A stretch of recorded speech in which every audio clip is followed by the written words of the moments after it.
നിങ്ങൾക്കായിട്ടുള്ള divine message. Princess of swords and energy. Restless ആയിട്ടുള്ള നിങ്ങളെയാണ് universe ഇവിടെ കാണിച്ചു തരുന്നത്. ക്യൂരിയോസിറ്റിയാണ് കാണിക്കുന്നത്.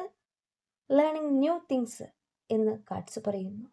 ഒരുപാട് കാര്യങ്ങൾ അറിയുവാനായിട്ട് നിങ്ങൾ ശ്രമിക്കുന്നുണ്ട്. നിങ്ങളിലേക്ക് ഒരു പുരോഗതിയാണ് കാണിക്കുന്നത്. ഏതൊരു കാര്യത്തിന് വേണ്ടിയിട്ടാണോ നിങ്ങൾ പ്രവർത്തിക്കുന്നത്, നിരന്തരമായിട്ടുള്ള പരിശ്രമം ചെയ്യുന്നത്, നിങ്ങളിലേക്ക് ന്യൂ ഓപ്പർച്യൂണിറ്റി എന്നാണ് കാർഡ് പറയുന്നത്. പുതിയ ജീവിതം എന്നാണ്. ഇവിടെ സെക്കൻഡ് കാർഡ് 7 ഓഫ് വാൻഡ്സിന്റെ എനർജിയാണ്. നിങ്ങളിലേക്ക് ഒരു ചലഞ്ചിനെയാണ് കാണിച്ചു തരുന്നത്.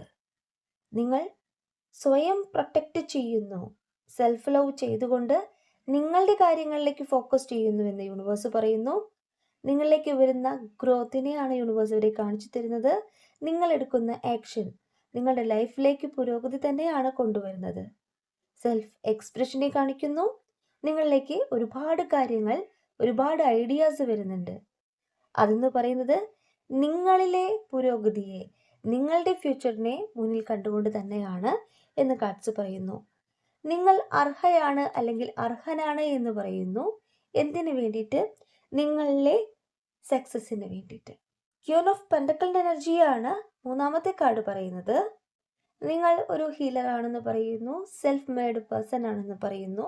നിങ്ങളിലെ പുരോഗതി, നിങ്ങളുടെ എബഡൻസ് എന്ന് പറയുന്നത് നിങ്ങളുടെ ഹാർഡ് വർക്കാണ്. ഇവിടെ നിങ്ങളുടെ ഫാമിലിയെ ചേർത്ത് പിടിക്കാനായിട്ട് നിങ്ങൾ തന്നെയാണ് മുന്നിട്ടിറങ്ങുന്നത്. നിങ്ങളുടെ സ്ട്രെങ്ത്തിനെ യൂണിവേഴ്സ് ഇവിടെ കാണിച്ചു തരുന്നു. നിങ്ങളിലേക്ക് വരുന്ന അബഡൻസിനോടൊപ്പം തന്നെ നിങ്ങളിലേക്ക് സ്നേഹ നിമിഷങ്ങളും കാണിക്കുന്നുണ്ട്. എന്താണോ നിങ്ങൾ ആഗ്രഹിക്കുന്നത്, എന്താണോ നിങ്ങൾ മാനിഫെസ്റ്റ് ചെയ്യുന്നത്, ആ ഒരു കാര്യത്തിലേക്ക് നിങ്ങൾ എത്തിക്കൊണ്ടിരിക്കുകയാണ്. എല്ലാ രീതിയിലും പുരോഗതി എന്ന് തന്നെയാണ് യൂണിവേഴ്സ് പറയുന്നത്. നിങ്ങൾ ചെയ്യുന്ന പ്രവൃത്തി ആത്മാർത്ഥമായിട്ട് ചെയ്യുക, യൂണിവേഴ്സിൽ ട്രസ്റ്റ് ചെയ്യുക.